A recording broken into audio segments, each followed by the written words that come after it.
Bismillahirrahmanirrahim. Hər birinizi xoş gördük, əziz izləyicilər. Bu gün də qısa bir mövzuda sizinlə söhbət eləmək istəyirəm. Bugünkü mövzumuz həsəd, paxıllıq, kin barəsindədir. Bu xüsusiyyətlər insan üçün ən təhlükəli xüsusiyyətlərdir. Quran, dinimiz bizləri bu məsələlərdən çəkindirir. Hətta bunu din də gəlib deməsəydi, bunu insan özü də başa düşür ki, bu xüsusiyyətlər insana ziyandır, insana yaraşmayan xüsusiyyətlərdir. Din gəlir bizləri bu xüsusiyyətlərdən xəbərdar edir. Deyir ki, bax, bəşəriyyətin əvvəlinə iblisi bu xüsusiyyət bədbəxt elədi. Həsəd üzündən, təkəbbür üzündən Adəmə səzdə etmədi. Həzrəti Adəmin övladları bir qardaş digər qardaşı həsəd üzündən öldürdü. Allah övliyalarına qarşı bu xüsusiyyətə görə çıxdılar.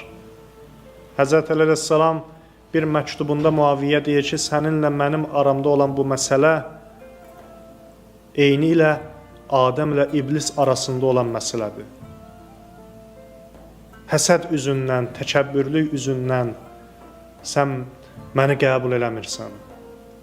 Dəyərlinin dəyərli olduğun qəbul eləyə bilmirsən. Bu xüsusiyyət elə bir təhlükəli xüsusiyyətdir ki, insan fəzilətli insanların üstünlüyün qəbul eləyə bilmir. Onları həsəd aparır və onları öz qarşısında görür. Özünə rəqib bilir. Bu xüsusiyyətlər sayəsində. Ona görə də insan bu xüsusiyyətlərdən özünü paçlamalıdır, təmizləməlidir. Özümüzü bu rəzil xüsusiyyətlərdən təmizləyək, paçlayaq. Mübarək Ramazan ayı qızıl fürsətdir bu baxımdan ki, özümüzü təmizləyirik, islah eləyirik.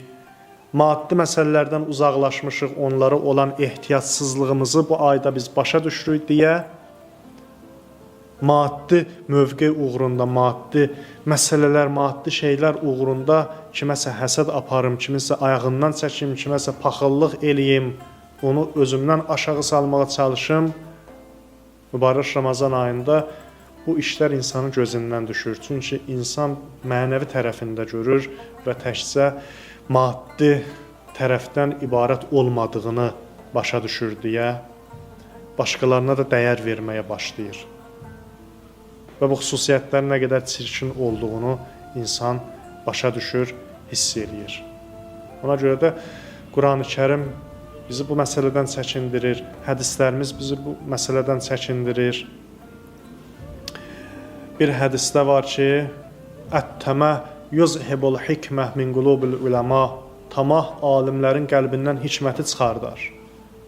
Tamah, həsəd, paxıllıq, bütün bu əxlaqi rəzalətlər, insana yaraşmayan xüsusiyyətlər, alimin qəlbindən hikməti çıxarar, alimin əlindən hikməti alar və insanı Allahdan uzaqlaşdırar, insanın həyatını hədər eləyər bu xüsusiyyətlər. İnsan ancaq başqaları ilə mübarizəyə öz həyatını sərf eləsə, həyatı hədər olar, məhv olar. Ona görə də bu aylarda bu xüsusiyyətləri özümüzdən uzaqlaşdıraq.